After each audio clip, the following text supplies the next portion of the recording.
margin between reality and imagination, unreality.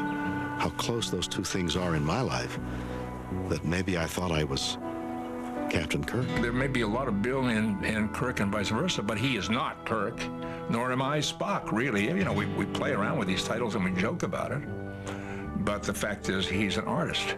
There is definitely a huge piece of my dad that I don't know if anybody knows. There's a rumor mill about Shatner 1.5 miles long, and it goes from the sublime to the ridiculous, and from the glorious to the villainous. It was calculated at a certain point that William Shatner was probably known by 1/4 of the people on the planet because of his role as James T. Kirk in Star Trek.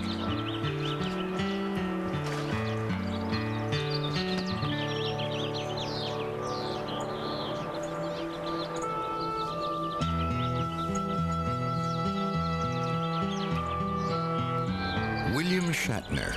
It might be true that more than 1 billion people know the face, but not many can claim to know the man. Shatner has a secret sanctuary north of Hollywood in the High Sierra. It's a place where few people and no cameras have boldly gone before. Welcome to my home.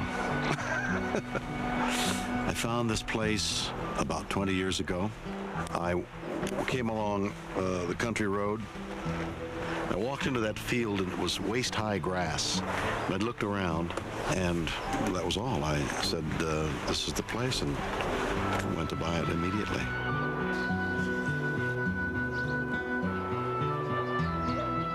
Come on, I want to show you something that I've done here. As I cleared some of the brush near the river, I found holes in the granite where the Indians had mashed the acorns. And then I began to hear about and understand that Indians had lived here up to 100 years ago. I have put into solidity what my imagining of the Indians were like when they lived on this property. Here's the twilight time, not the twilight zone. There was a time in my life when I didn't have any money.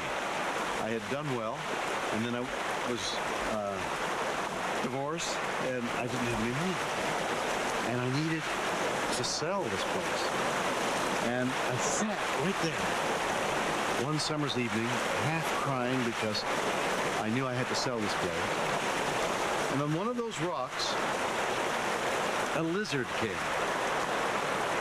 And the lizard stood on the rock, and as the water hit the rock, it splashed up. And the lizard was grabbing globules of water. And that's how the lizard drank its water. And I sat looking at it. There's nobody around. I was naked. In the water, alone, naked, watching a lizard drink. And I thought, I cannot. I will not. I must never, in my lifetime, sell this place. I love the philosophy of me and the earth being one. I love to lie on the grass and listen to the earth grow. And I love this farm as I keep trying to do it better and planting more trees and find ways of growing things without hurting anything else.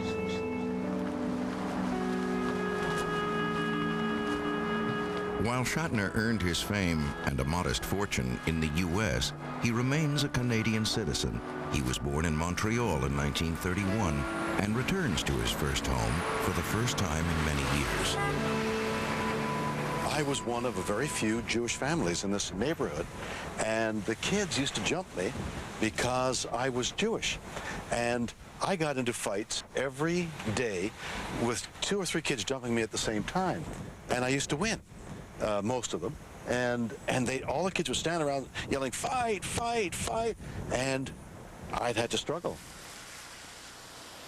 This first house right here is where I was born and brought up and played. I'm going to go to that house now and see if there's anybody there and ask to go in. J'ai demeuré ici beaucoup des années À Montréal? passées, à Montréal, ici, dans cette maison. Are you putting me on, or is this true? It's absolutely true. Absolutely fantastic. Yeah, and I lived in the room just before. Is there still a kitchen at the end? Yes, it's changed quite a bit. And the first room, is that still a bedroom? Why don't you come in and see? That was my room. Yes? Can I come in? Please do. Is this wild? Monsieur le I have a son that's going to be thrilled. Oh, well, this was my living room. This was the living room. This is where I cut up. How many years ago? I was born. That's So that's about 20-some years ago. Okay. It was at least and in there, there was a sofa right here. And my parents bought the sofa, and this was during the time they were very poor, and they had just bought the sofa, and I had a pair of scissors, and I cut up. I don't know why. Did you? I cut up the sofa and hid it behind pillows. Then over here. That's why the pillows were so comfortable. This was my parents' room. My wife. How do you do? Excuse me. I was born here. I used to live here.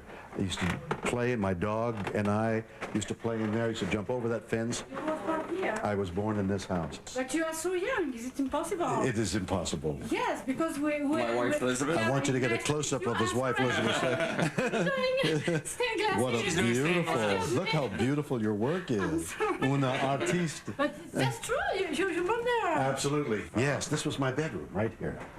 This was my A bedroom. good one. Come here. That's why you. This was my bedroom. Vous êtes encore jeune. I had a bed right here, and that was the window I jumped out of into the laneway down below. I would get out of the house, and I lived with my sister Joy, and sometime later my sister Farla came along. So Joy and Farla and me and my parents and my dog come along. This is so wild. Thank you so much. I'm sorry to disturb you. Not at all. It's a surprise. Have a good day. Thank you. Same to you. My parents also bought a new dining room set. And they also, at some time later, bought me a tool set. I took the saw and I sawed.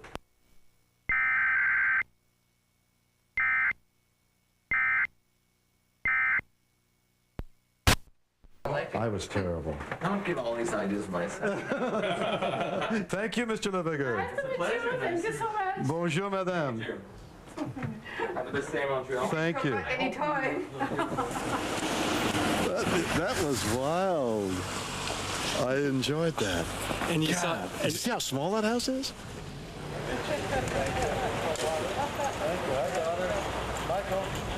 The theater is gone. Oh my God. It's Le Club Medico Sportif. Yeah, the Monkland Theater was a movie theater. I spent my life in this movie theater. I saw all the movies that came out in those years at the Monkland Theater. And it's gone. I first read science fiction right in there, which is now a restaurant, was a bookstore. The bookstore is gone, so too the movie theater. But not the child in William Shatner. From the very start, he was a shooting star. Quick, energetic, confident, and not just a little brash. The greatest city in the world. And now I'll get back into my limo. Makes it even a better city. I had a grand time in the Monkland movie theater.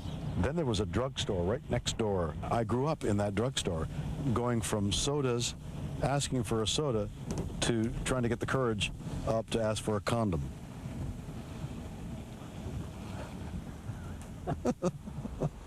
This is where I went to children's drama school. That house over there was a studio of Dorothy Davis and Violet Walters. I was a natural, and I was like one of the only boys as well, so I was playing all the hero roles. I was Prince Charming in Snow White, and I had to kiss the 6-year-old girl. Even then, my blood was stirring. I remember the first day I was there, and Violet Walters, who had very grand dame, was talking like that. She was a diva, and I thought, well, that's the way actors move, like that. So I tried to be a diva. This was Violet Walters. And how old were you? 6, 7. And you walked like that? Well, that's the way you walked. When you were, then I learned to do the walk. And it's also when little William Shatner got his first inkling of the sheer power of performing. When I was 6, we put on a camp play involving Germans taking away Jewish kids. And the lights went on in the auditorium, and we took our bows. I saw an audience full of parents weeping.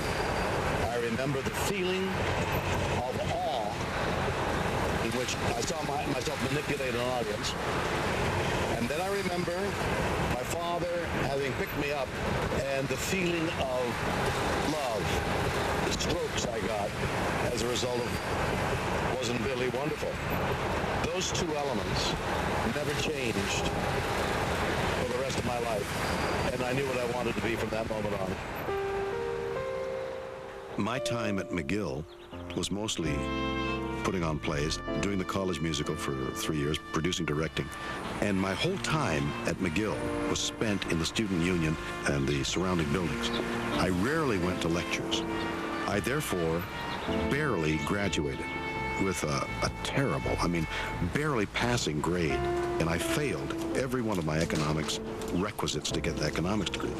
But I really enjoyed the musical courses, the English courses, the psychology courses. I was in the wrong school. How long has it been since you've been here? I don't think I've been back since I graduated. Well, we can go on in and there's see it a anytime. picture of Mr. Shatner with the red and white review. Is he The red and white review. You remember that one? Oh, sure. This is how I spent my How you got your... life. And if you look underneath that, you might find the one where you were graduating. Let's see. There's William Shatner. Whoop. Get a little closer. That's wild. I haven't seen that picture in a long time. Who's that?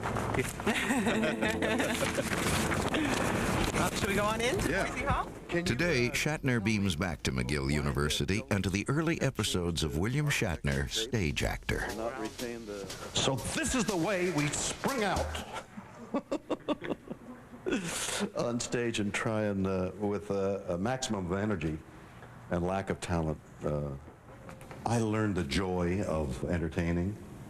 I learned the mechanics of producing. I learned to be empathetic to fear, and I learned to appreciate talent and the courage it takes to come out and entertain. So much time, so long ago, and so quickly. It could be that I remember the black flooring. This could be the same floor that was here years ago. That's really wild to come back to the beginning, see the end. 3 people are staying at the same 3-star hotel in identical rooms, but one of them is paying 40% less. Can you guess who? Priceline has the guaranteed best prices at top-of-the-line hotels. You choose the price, neighborhood, and a 2, 3, or 4-star hotel, and they'll find it. You'll save up to 40% off Expedia and Travelocity. Top-of-the-line, guaranteed best price. Priceline Hotels. Maya Angelou always says, if you don't receive a hug, you don't recognize a hug. And so if people have reached out to you to give you that helping hand or place you on their shoulders to help you do it a little better than they did it, I think it just becomes second nature to you. I think a mentor can definitely add an enormous amount to a kid's life by helping them realize what their real big dreams are all about. Mentoring programs need volunteers, so come on, be a mentor. Call today. Tuesday, November 18th. The biggest event on television is only on Bravo. Ladies and gentlemen, the homosexuals are here. All new Queer Eye for the Straight Guy. Love it. 5 all new episodes. I'm shaking. You made a girl shake for the first time ever. All new Queer Eye for the Straight Guy begins Tuesday, November 18th at 10, only on Bravo. All new, still gay. Bravo presents Close Encounter. What the hell is going on around here? With the imagination of Steven Spielberg. Do you want to report a UFO? How come I know so much? Who are you people? The movie masterpiece that became a legend. Close Encounters of the Third Kind. Tonight at 8/7 Central on Bravo's 5-Star Cinema. Sometimes it's hard to remember my own grandson's name. He had trouble doing even everyday things. These problems could be early signs of Alzheimer's. Call now to get the memory checklist, free from the makers of Aricept. It tells you what to look for and if it's time to see a doctor. If it's mild to moderate Alzheimer's, Aricept can help. Common side effects are nausea, diarrhea, vomiting, not sleeping well, muscle cramps, feeling tired, or not feeling hungry. Some people experience fainting. Aricept is helping him do better. If it's Alzheimer's, Aricept can help you fight back. TLC wants you to know the switch is on. With just $1,000, 2 teams with 2 rooms get 2 days to completely redo them. The results? Too good to miss. Trading Spaces, Saturday nights at 8 and weekdays at 4 on TLC. Here's something else too good to miss. The Renoma Lighting Factory outlet in Van Nuys. They've got thousands of different styles of lighting in their showroom. And now you can buy direct from the factory. Visit the Renoma Lighting Factory outlet today. Designer lighting, factory outlet pricing. This is great.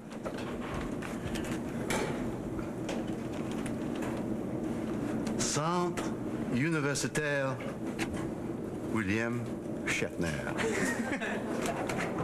Mr. Shatner, I'm from the McGill Reporter. Hi. My name is Leslie Stojan. How are you, It's Leslie? lovely to meet you. Thank you. And do you have any one fond memory that sticks out, or a play perhaps that meant the most to you? Mostly it was girls. Okay, that works nicely. Shatner wasn't a serious student, and he certainly wasn't grooming himself for a role in his parents' successful clothing business.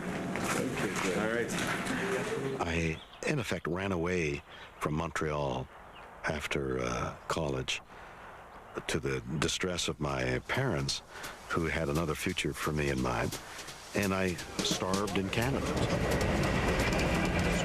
I was coming to Toronto to make my fortune as an actor. I was very fearful, and I had a limited amount of resources, and I had a limited amount of time, and I had been admonished many times that there was no way you could make a living in Canada by being an actor. In a rerun of his great escape from Montreal, Shatner returns to Toronto in the company of his third wife, Nerine Kidd. They made a phone call for you that you were coming, or No, nobody made a phone call. I didn't have any money. I didn't have any friends. And I started looking for a place to stay. And I felt that I had to get a place as cheap as possible. So I was walking around here, fairly near the CBC when it existed on Jarvis Street down here. So I found a place. And one day I came back early, and there were rats and mice playing. They didn't expect me back so early, so it was really awful. Can you imagine the size of the rats in here? It's left a mark on my soul. Mm-hmm. I'll never be hungry again.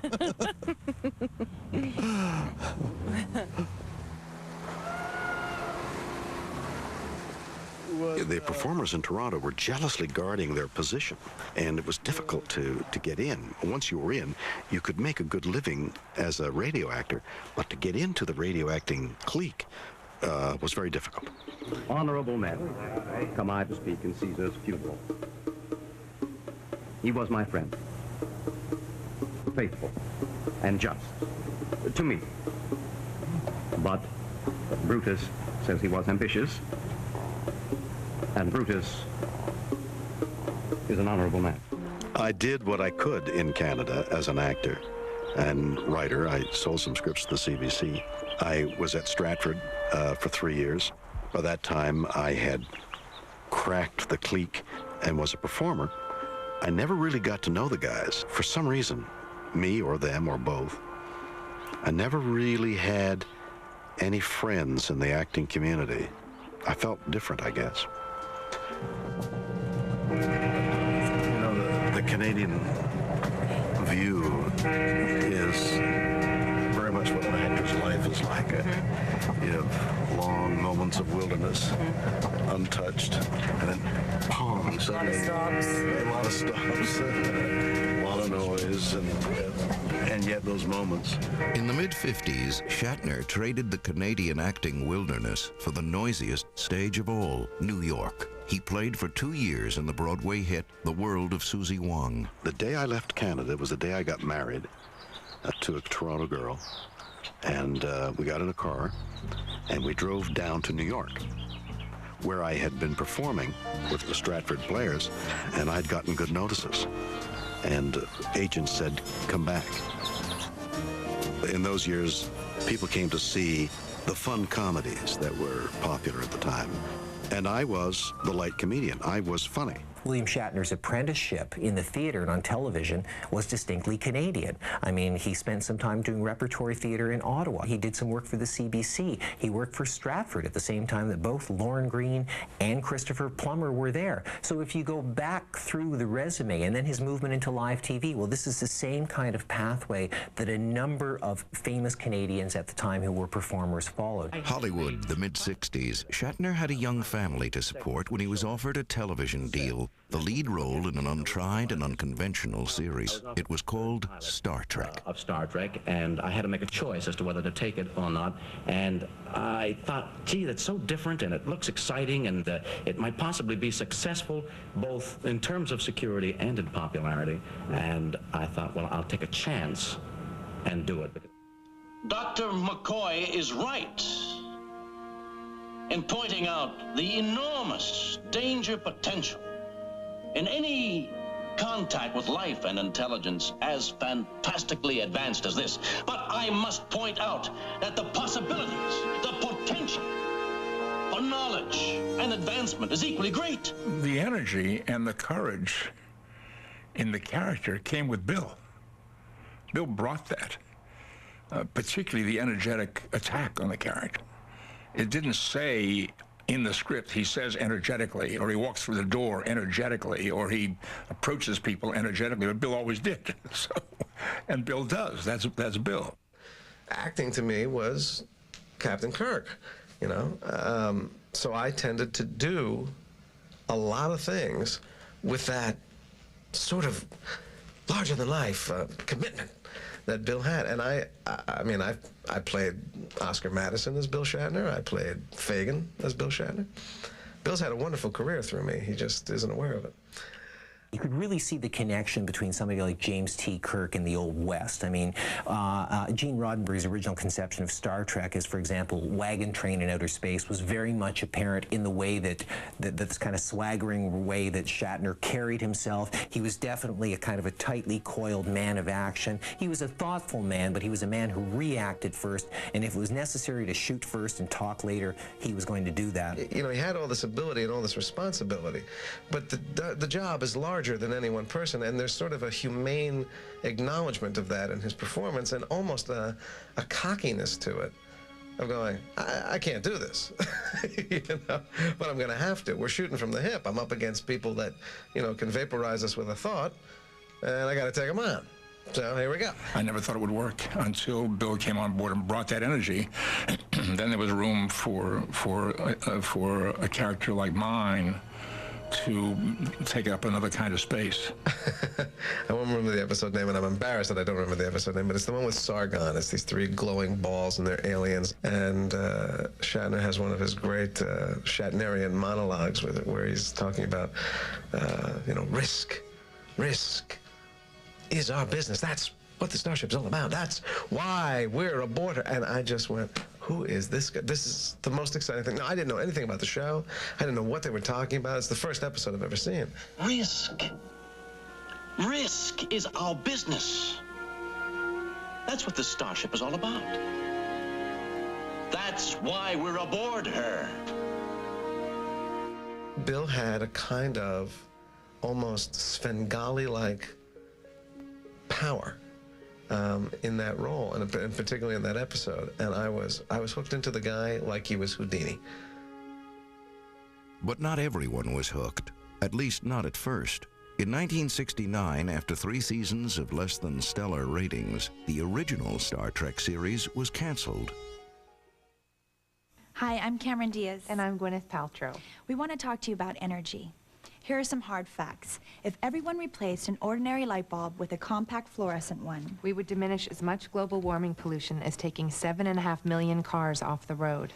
And let me tell you about hybrid cars. I have one, and it provides up to 30 miles per gallon more than conventional vehicles. And won't it save you thousands of dollars at the gas pump? Yes, it does. Pretty wild, huh? Imagine how strong we would be as a nation if we didn't have to rely as much on foreign oil. It's time for us to band together and really make every effort to conserve our natural resources. During World War II, all Americans worked together to build an arsenal of democracy. And now, it's our turn. Who said we can't become less dependent on foreign oil? You know, we can. We can.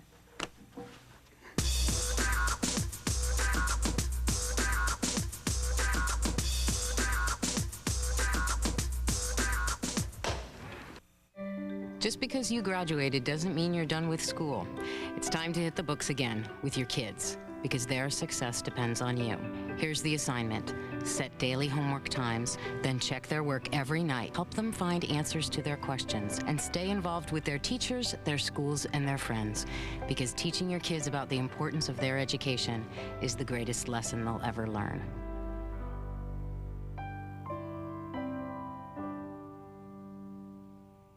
Premiering NBC Monday. A beautiful girl looking for her dream guy. She says looks don't matter, but she never dreamed they'd look like this.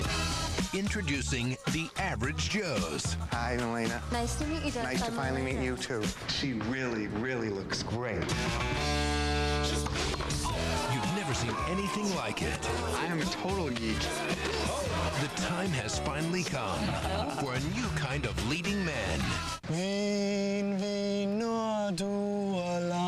But just when they begin to capture her heart, The guy for me could be here right now. there's a series of unbelievable twists that will knock them out. I had a problem with you from day one. NBC's turning reality television upside down. Can there be true love between a beauty and an average Joe? Average Joe premieres NBC Monday. It was a tough time. When we made Star Trek, there were no residual laws. So that I think if they played it 5 times, then the residuals, there were no residuals. The actors didn't get paid.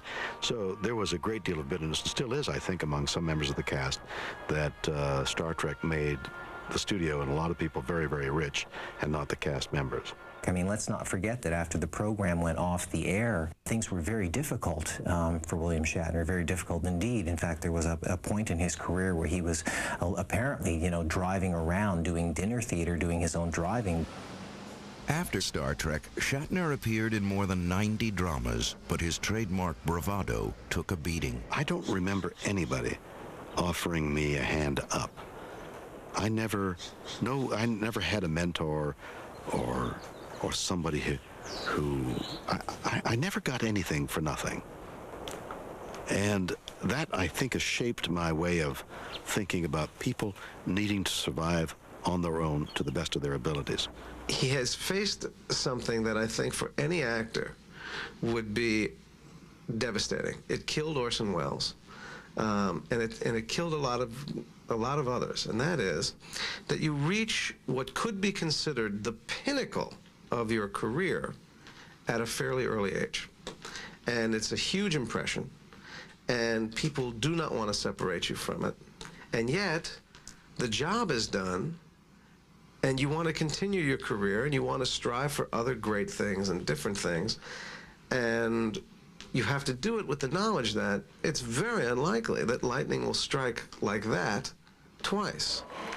But lightning did strike twice for Shatner, and in the same place, on the Starship Enterprise. It was in the 1980s. There were TV reruns, and Shatner had a new and more lucrative deal to do Star Trek movies, to build a new legion of fans. There were Trekkie conventions. Star Trek was back in orbit. We're talking about a pop cultural phenomenon which is unprecedented in the history of pop culture, because it began at a time when television itself was very different, when the choice on television was far more restricted than it is now, and it was much easier for a program to stand out in those days as being different, as being to boldly go where no television program was going. But the Starship Enterprise hit its share of turbulence. There were persistent rumors of power struggles among the cast. During the making of the series, we were quite competitive. And I would say more like siblings vying for position. And there was a strong sense of competition. Some people said he's a very difficult man, a tremendous ego, you can't talk to him. Some people have said, you know, he's an incredibly generous guy and wonderful fun and a practical joker and I guess for some reason I've always been able to distinguish between, as I got a little older, between actors' personas and what they might be like in real life. I think it was later, and not even perhaps until we were making Star Trek 3, 4, 5, that we really began to find a new way of relating to each other and trusting each other in a new way, trusting that what we were both trying to do was the same thing. Captain, I do not think you realize the gravity of your situation. On the contrary, gravity is foremost on my mind. Concentration is vital. You must be one with the rock. Spock, I appreciate your concern, but if you don't stop distracting me, I'm liable to be one.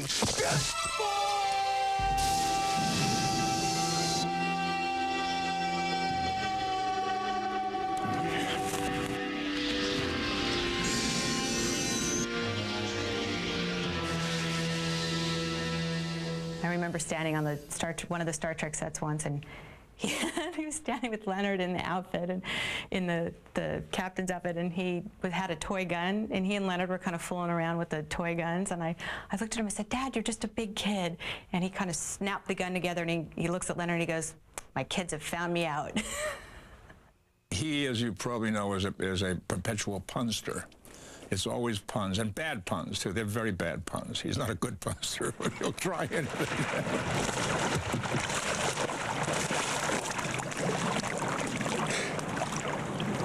Like a seal. Seal of approval. And he was very much involved with weekend off-road motorcycling at that time. And he would come in bruised and scratched and black and blue and aching, and I would laugh at him, you know. And I said, "Well, what happened?" Billy said, "Well, I was on the road, and I revved up the bike, and I just went for a little left turn, and there was a thing in the road, and I had to make a right turn, and I'm in the bushes, and so I got this scratch here, and then I landed on this shoulder. I can't move this arm, you know." I think that my sense of adventure and the new things I get into all the time, almost by intuition, is part of a sense of wildness that I try to get into things involving nature. I'm in my element right now. Dad is quite the outdoorsman and the adventurer, and so we have a lot of adventures. We had an amazing vacation in Africa, and we just didn't do your normal like little tourist trip. Dad wanted to do it like out of Africa kind of style, and which for Shatner meant trying to get closer to wild animals than was considered altogether prudent.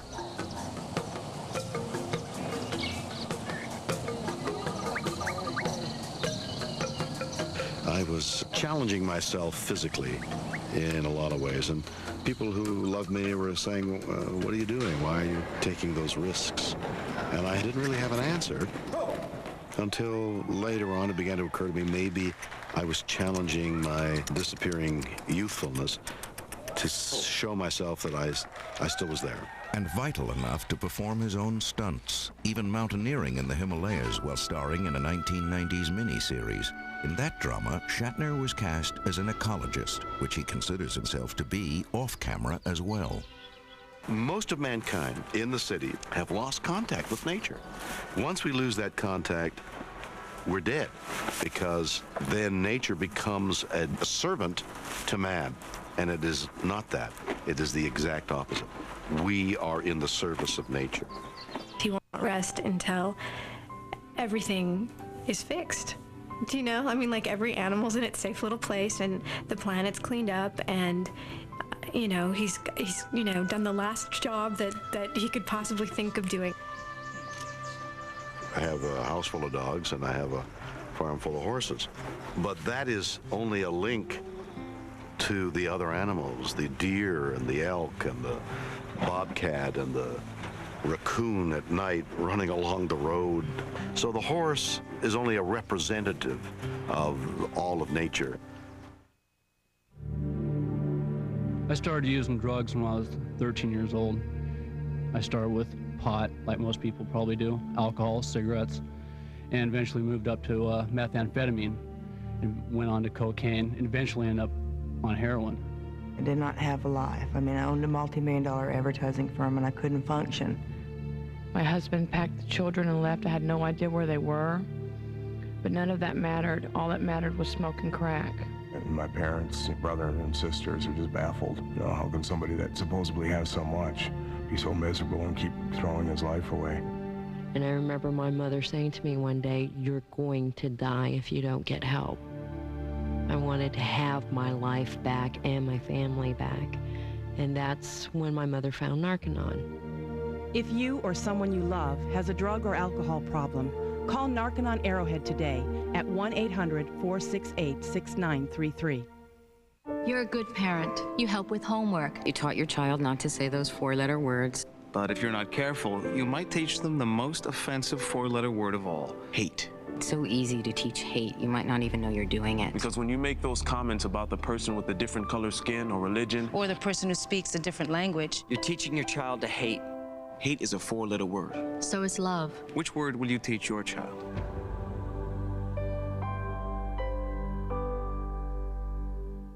This Wednesday, it's standing room only on Bravo. Absolutely amazing. Broadway's biggest smashes take center stage when Bravo brings you the movies that shared the spotlight. Struck gold. Les Miserables. And the man you want. The Producers. But under the right circumstances, a producer could make more money with a flop than he could with a hit. And The Graduate. Mrs. Robinson, you're trying to seduce me. 3 movies worth a standing ovation. It's Broadway on Bravo. And it all begins Wednesday at 8/7 Central. I can cause sudden headaches, dizziness,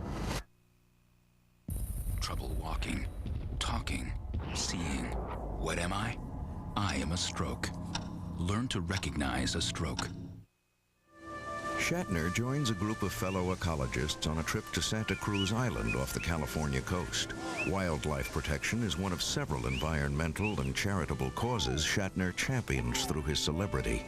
Today, he has come to draw attention to the plight of wild horses targeted for removal by the National Park Service. Obviously, even the park concedes.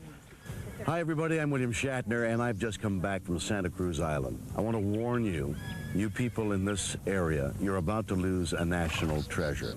There are wild horses there on Santa Cruz, unique to this area, unique to the western United States.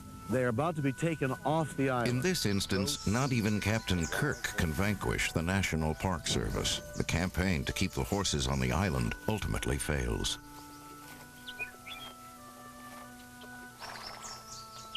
I have taken a baby horse out of its mother's womb. I've been moved to tears of, I don't know what it is. I don't know why one would cry at the birth.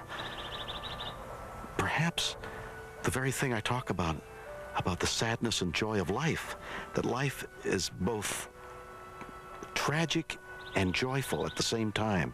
And at any given moment, you're riding the wave of one or the other. And even at this moment, I'm torn between tears and laughter because. There's a sentimental side to Shatner which is barely concealed and seems to have its roots in a nagging fear of failure. An action hero, but a sensitive one. I've never felt that I made it, like the phrase made it. I've always felt that the next thing that comes up will be making it. The next endeavor. The endeavors just kept keep getting larger, you know. Welcome to the 8th annual Hollywood Charity Horse Show. The things I contribute my time and money to are children and the environment and animals.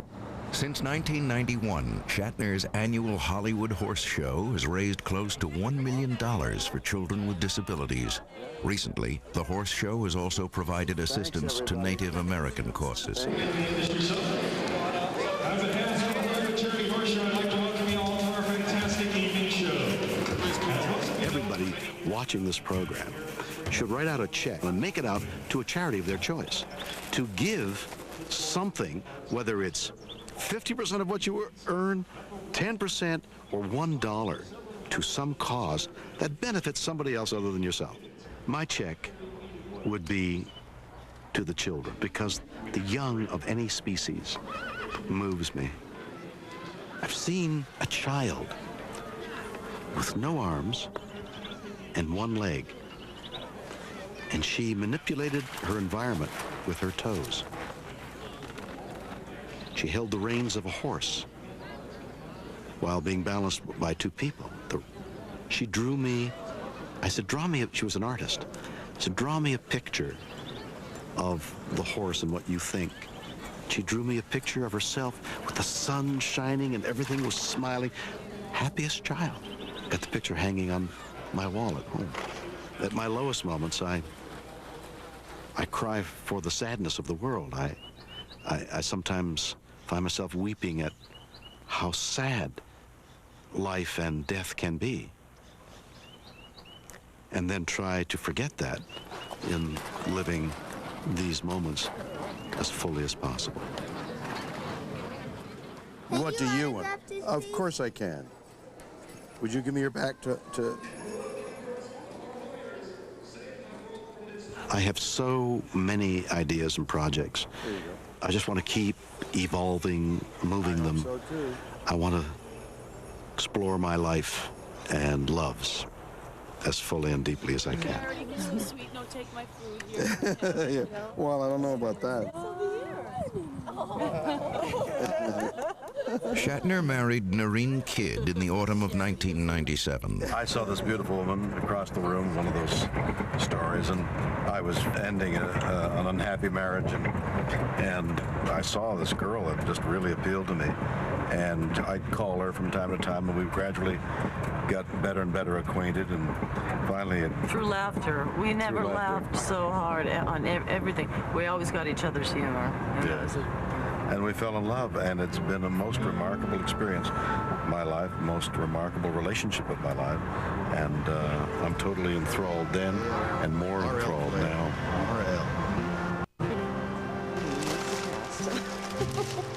My dad seems to have such a love of people and animals and his family, and so everything that he does, I feel like he wants to include everybody.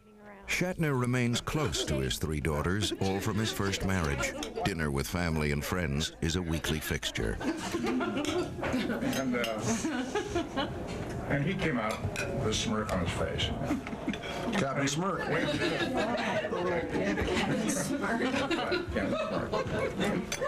There's that phrase that the press always uses, which is best known for, you know. Best known for his work in this, best known for her work in that, or best known as such and such a character. And that's going to happen to us. There's no question about it. There's no changing that. We have both done an awful lot of work since Star Trek. But I don't think Bill Shatner is going to be recalled as T.J. Hooker, although he, with the series, 5 years or something like that, very successful. I don't think he's going to be recalled as a theatrical, legitimate theater person that he always has been. I don't think he's going to be recalled for the commercials that he's done or for the 911 or any of those things. He will always be best known as, you know, as I will be, and I identify with that, and I think that's going to be the case. I think we both have come to accept it and to understand that it creates opportunities. It opens doors, and we walk through those doors to try to do other interesting work. Shatner has never slowed down. One of the founders of Toronto-based CORE, a large Canadian special effects company, he supports talent and new ventures. Shatner has also collaborated on more than 20 books. haunted houses. He has managed to create a kind of a mini industry at which he is the center, and it includes books, television series, personal appearances, a number of different things. And I think it's probably a sign of the way the cult TV celebrity works. You can make a career out of just kind of being yourself and playing yourself for the rest of your life. I'm finishing up a book in which I've done an enormous amount of research on Star Trek conventions. Traditionally, I've come in, I've done my hour on stage, a kind of spontaneous question and answer period, and get out. And so I'm in and I'm out. And then the idea of doing a book occurred, and I began to examine the audience more closely. And in the process of examining the audience, I began to fall in love with the people who are coming to the convention. Yes, as Klingons, to deal with the Earthlings is very hard to do because they're not as honorable as we are. Are you having a good time? I'm having a wonderful time. I said, as far as sexiness, Kirk has got it. I'm sorry. Oh, he gets all the women. There was a time when Shatner was less than enthralled with Trekkies, but his ambivalence about being a cult figure has softened over the years. There is so much love and so much interest and so much affection, so much history in these people who are coming to this convention that I went from someone who was casually performing a job to somebody who is vitally interested and really very conscious of the emotions involved in the convention. Okay, here we are.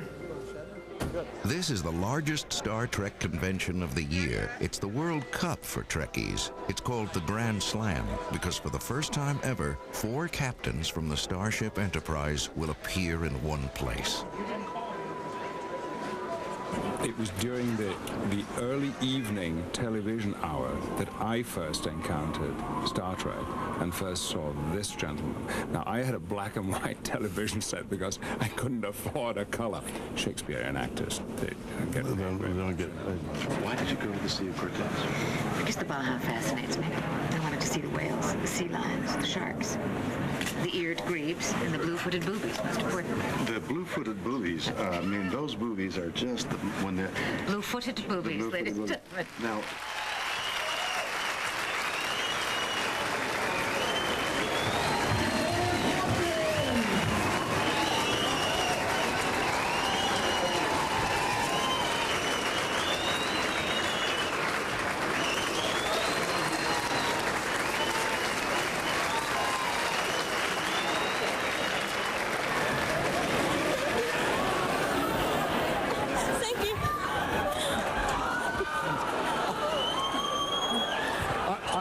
Shatner seems reluctant to really push center stage to his Star Trek successors.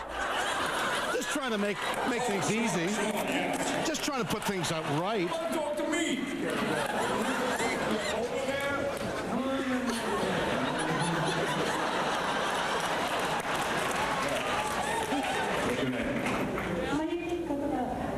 we go. Just a moment. I'm going to get a hug, too. Here, sweetheart. Okay, darling. Ask me the question. On the next Inside the Actors Studio on Bravo. From Saturday Night Fever to Pulp Fiction, John Travolta's made all the right moves. I remember being told one time in an audition that I should get out of the business. I thought they were absolutely nuts. John Travolta on Inside the Actors Studio, hosted by James Lipton. Sunday at 7, 6 Central, only on Bravo.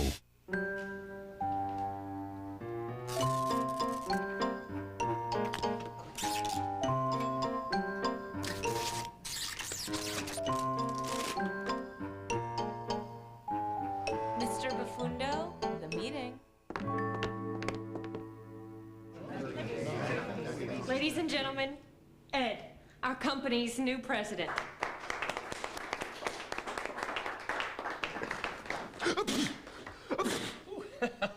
Wow. That reminds me of how President William Henry Harrison, 9th American president, caught a cold on Inauguration Day. 31 days later, boom, dead. Yeah, completely dead. 6 feet under. It's fun to know history. Find curious facts from America's past at loc.gov, the Library of Congress website. Tuesday, Bravo busts open the world of reality TV. How real is real? The game was fixed. How far is too far? That's disgusting and appalling. And how to survive as a has-been. I was famous for like a month at like the Olive Garden. The reality of reality, Tuesday at 9/8 Central, followed by Queer Eye for the Straight Guy, only on Bravo. They're miracle workers, it's true. But Tuesday, can they do the impossible? Does that hurt? Can they grant a straight man the gift of rhythm? I don't want a head injury on the dance floor. It's a very special episode. It's a disco-related injury. Not fun. Queer Eye for the Straight Guy, Tuesday at 10, only on Bravo.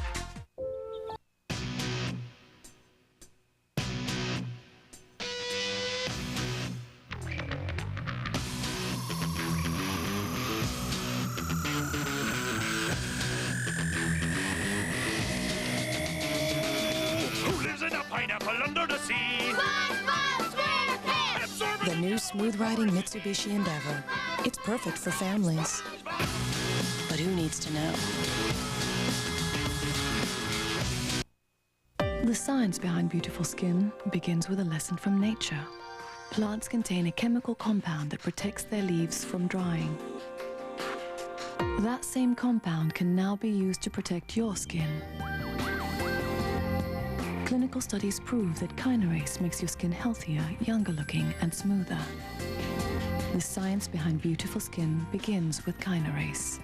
Available through dermatologists, cosmetic surgeons, or at kinerace.com. Fans are, there's an energy to them that's a little frightening sometimes, and they are dramatic. And, you know, some people think of Star Trek literally as a religious basis, that the principles that were being proffered in Star Trek are stuff to base a society on. And here's Jesus Christ, for lack of a better analogy. I haven't seen him very often at conventions, and the opportunity to get his autograph was just really exciting for me, you know, kind of to meet him in person. I like his character. It's like the years have not gone by. Oh, yeah. Oh, sorry. Thank you, Mr. Shatner. Thank you. Thank you, you too. I'm waiting for success and my ship to come out. I feel as though it's yet to happen. Don't you? What do you mean? I mean, I don't feel as though the important things have happened yet. Oh, I think a very seminal and incredibly important thing has happened to you. You changed the course of the history of primetime television, didn't you? I mean, it's good for you to say, and lovely of you to say, but it's not really true. But it is true. Isn't it true? Oh, yes, ma'am. Well, there's the authority. I'm wrong. I understand what you mean as an actor. As a human being. Certainly. And yet I look in the mirror and I think something important's got to happen soon because it's not going to last that much longer. He's perpetually in motion. There's always some place that he has to be. And if not, he'll create a place that he has to go to. He fills time with energy and activity and productivity. People ask me what he's doing. How can you possibly answer that question? It is an impossible question to answer. Like he's directing this and he's writing that and he's saving this and he's, fixing that and, building this house, that thing. I mean, he's involved in a million different things. I'm not consciously leaving a legacy so much as I'm into absolute joy, orgasmic sometimes, joy of creativity. If it's something that I experience, it has to do with wanting to leave a mark, wanting to build up a body of work so that you can look back and say, I used my life. This here, the roses are almost giving us this sense of growth with the rich colors that he's using to depict the leaves, and there is spots of pink and red throughout. You see how he's simplifying the form. What's amazing here, the influence of Japanese art, Japanese prints on this one. The whole idea that Monet had, how exacting he was about his pond and about the cultivation of his flowers, in clearing the Riverside that I did something of the same kind.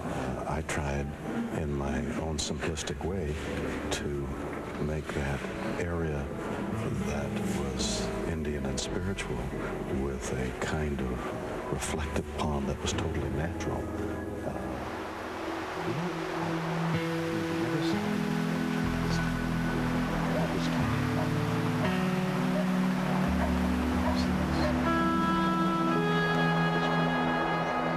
Well, I'm going to go down to the river and wash up in the ice-cold runoff from those snows up there. Then grab a cup of coffee and admire the blade of grass. And then I'll contemplate my big toe. It's going to be a very difficult morning.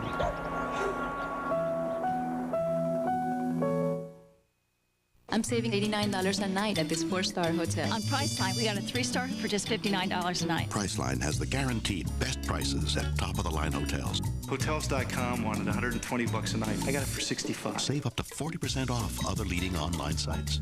It was easy. I told them the price. Even how many stars. I chose the exact neighborhood. I wanted to be in Midtown. Near the stadium. Right by the beach. And they found it. Instead of staying at a 2-star, now we're staying at a 4. Top of the line, guaranteed best price. Priceline.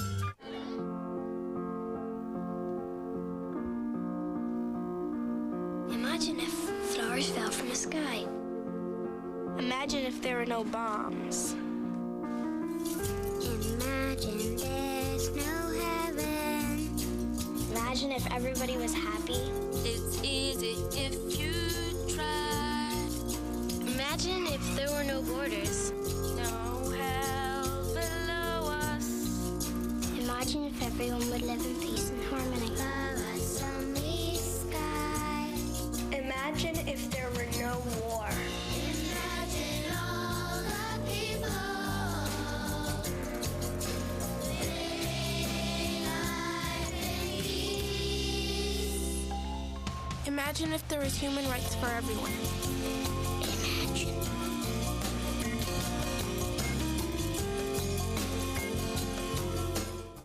Bravo's serving up a full night of the restaurant. Rocco's had good nights, bad nights. She said that we shouldn't serve this, it's disgusting. And everything in between. No fires! Now see it all from soup to nuts. Getting dinner here is like pulling teeth out of a friggin' cow. The Restaurant Marathon starting Sunday at 9/8 Central on Bravo. Bravo invites you inside the West Wing. We'd like the White House to pay a little more attention to UFOs. Are we paying any attention at all? No. Thank God. Where nothing stands in the way of serving the country. I'm making chili for everyone tonight. That's great. Love chili. Terrific. The West Wing, weeknights at 11/10 Central on Bravo. Can I have a cookie? No. Bravo presents a close encounter with the imagination of Steven Spielberg. How come I know so much? The movie masterpiece that became a legend. Close Encounters of the Third Kind. Tonight at 8/7 Central on Bravo's 5-Star Cinema.